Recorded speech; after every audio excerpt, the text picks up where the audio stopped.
2,000 years. One river. The greatest city the world has ever seen. This is London, a city built on mud, burned to ashes, ravaged by plague, bombed from the skies, and yet, it never stopped growing. From a Roman trading post to the capital of an empire that controlled a quarter of the earth, London's story isn't just British history. It's world history. But here's what they don't tell you. London's rise wasn't inevitable. It was geographic luck, strategic brilliance, and a river that refused to be tamed. This is the entire history of London, and it starts with the Romans seeing something everyone else missed. Before London, there was almost nothing. Just marshland, a wild river, and a few scattered Iron Age farmsteads. The Thames was wider, wilder, tidal, flooding everything around it. Not exactly prime real estate. Then came 43 AD. Emperor Claudius invaded Britain, and Roman generals needed one thing: a crossing point over the Thames. They found it. Two low hills on the north bank, just where the river was narrow enough to bridge, but still deep enough for ships. They called it Londinium. Within 20 years, it had become a booming trade hub. Merchants from across the empire, Gaul, North Africa, the Mediterranean, poured in. The population exploded to 30,000, maybe 45,000. For a brand new city, that's stratospheric growth. But in 60 AD, disaster struck.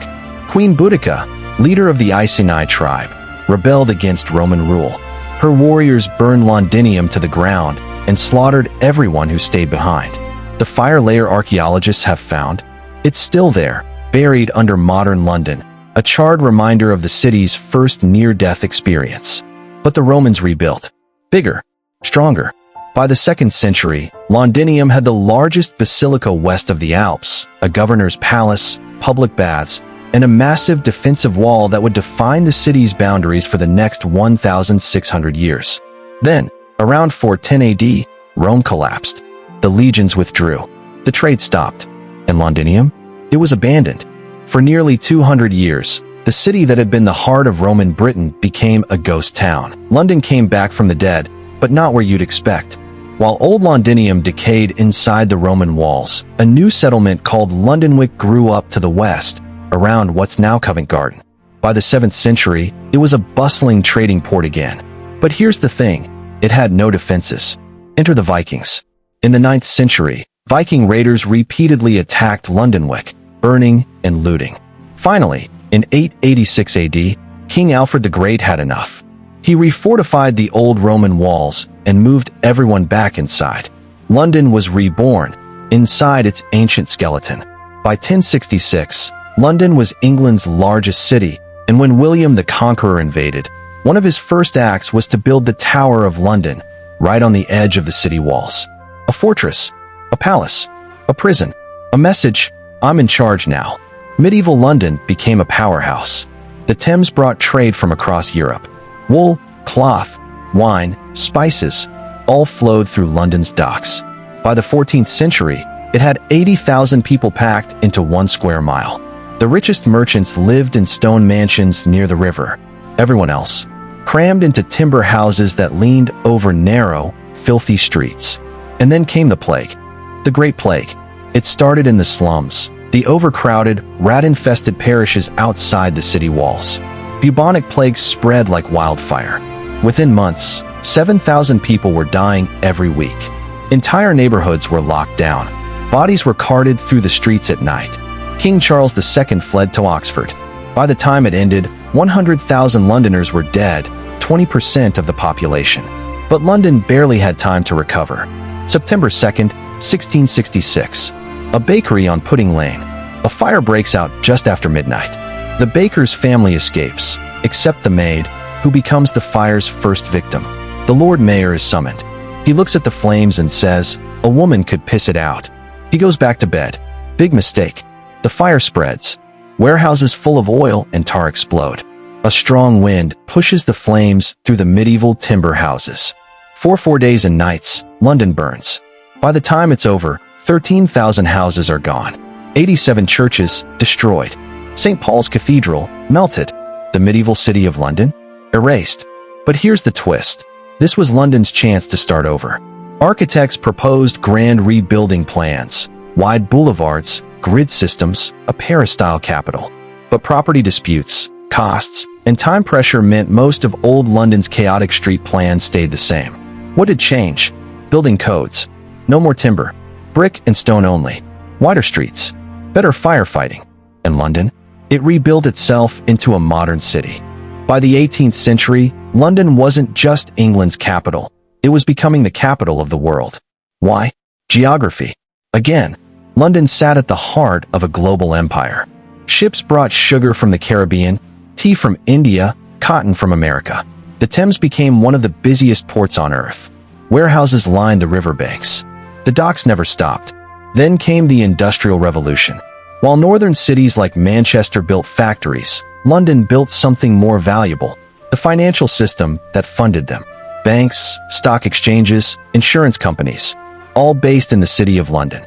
By the 1800s, if you wanted to raise capital for a railway, a mine, or a shipping company, you came to London. The population exploded. In 1801, 1 million people. By 1891, 5.5 million. London became the largest city in the world, bigger than Paris, bigger than Beijing. But it came at a cost. Victorian London was a city of extremes. In the West End, grand townhouses and gaslit streets. In the East End, slums, poverty, disease. Families of 7 crammed into single rooms. Open sewers ran down the middle of streets. Cholera epidemics killed thousands. The Thames became an open sewer. In 1858, the Great Stink got so bad that Parliament couldn't meet. The smell from the river was unbearable. Finally, they funded Joseph Bazalgette's revolutionary sewer system, which is still in use today. London also pioneered urban infrastructure. The world's first underground railway opened in 1863. Gas lighting, trams, telegraph lines. London was experimenting with the future. And at the center of it all, Queen Victoria, the monarch who gave her name to an age and ruled over an empire that covered a quarter of the planet. The 20th century hit London hard. World War I drained the empire's resources. But it was World War II that nearly destroyed the city, the Blitz. From September 1940 to May 1941, German bombers attacked London almost every night. The East End, the docks, the city, all targeted. 20,000 Londoners were killed. Entire neighborhoods were flattened. But London didn't break. People slept in tube stations. Firefighters battled blazes night after night. St. Paul's Cathedral, somehow, survived, a symbol of defiance against the bombs. After the war, London rebuilt, again. Modernist housing estates replaced bombed-out slums. The economy shifted from industry to services. The docks, once the lifeblood of the city, closed down as shipping moved to containers and deeper ports. By the 1980s, London faced decline. Population dropped. Industries left. The city seemed stuck in the past. Then came the Big Bang of 1986, financial deregulation that turned London back into a global financial hub. Suddenly, the city was competing with New York and Tokyo. Money poured in. Immigrants from across the world arrived. London became a truly global city. Over 300 languages spoken, more international than it had ever been. London's story is a story of survival.